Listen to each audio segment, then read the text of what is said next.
this show, I mean, Portia and I watched it in 2 days. I think we watched the whole thing. We could not get enough of it because it's like Twilight Zone-y, and I love stuff like that. Oh, that's amazing. Thank you. Yeah, thanks. This is your first talk show. This is my first talk show. Well, here you go.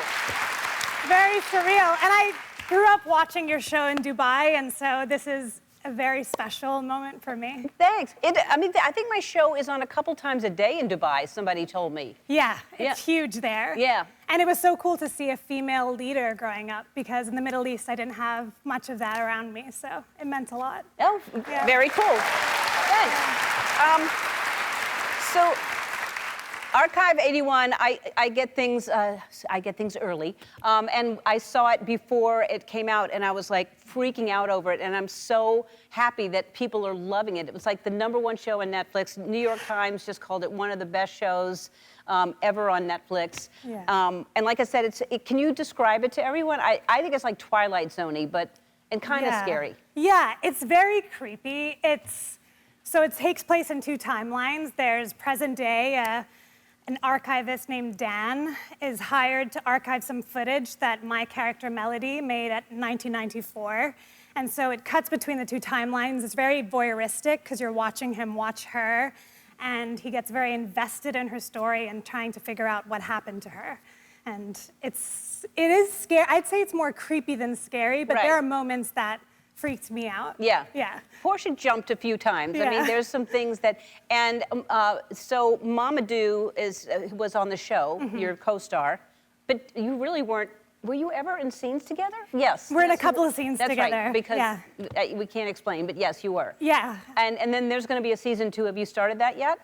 Well, hopefully there's going to be a season 2. Come on. I mean, of course, there's going to be a season 2. Thank you. I'll call Ted. That'd be good. Yeah.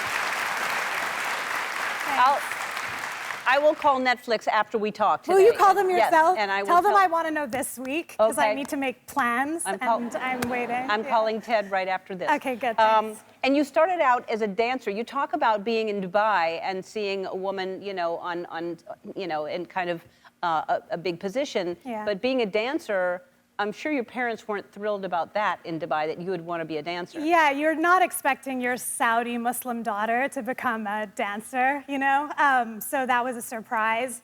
I just walked into a dance class when I was 11 years old, and I had this very strong gut instinct that was what I was supposed to do for the rest of my life. And so I came home that night and went into my parents' bedroom and was like, I'm gonna be a dancer. And my mom, apparently when I left the room, my dad was like, that's not gonna happen. We're never gonna let her do that. And my mom was like, I know my daughter, like, watch this space. And I just worked really hard at it. And within a year, I was part of the dance company, and the rest is history. Well, I wouldn't be here without But then you also you were on Saturday Night Live as a backup dancer in a couple of short films, right? Yeah, back when Andy Samberg was still doing his digital shorts, I did a couple of those. And it was the best job ever, honestly. I, as well, grew up watching SNL, so it was really surreal to suddenly, be backstage with everyone. Yeah. And you'd get a call on a Thursday asking if you were available the next day, and you'd get there at 8 p.m. and you were there till 5 a.m. just learning the choreography and filming. The whole thing, and then filming. And wow. Yeah. And then so you didn't obviously go on to be a dancer. You ended up acting, but I mean, what a thing to. What did you do before Archive 81? I did a show called Jack Ryan. That was my, of course. Yeah, that was like my first big thing. Uh-huh. And then I did a show called Altered Carbon. That's also on Netflix. And then I have another show coming out called Painkiller. That's another show on Netflix coming out. Netflix likes you. Yeah, I think so. Yeah. Well, congratulations. Thank you so much. It's so nice meeting you. It's so lovely meeting you too. You can watch Archive 81 on Netflix. We'll be right back.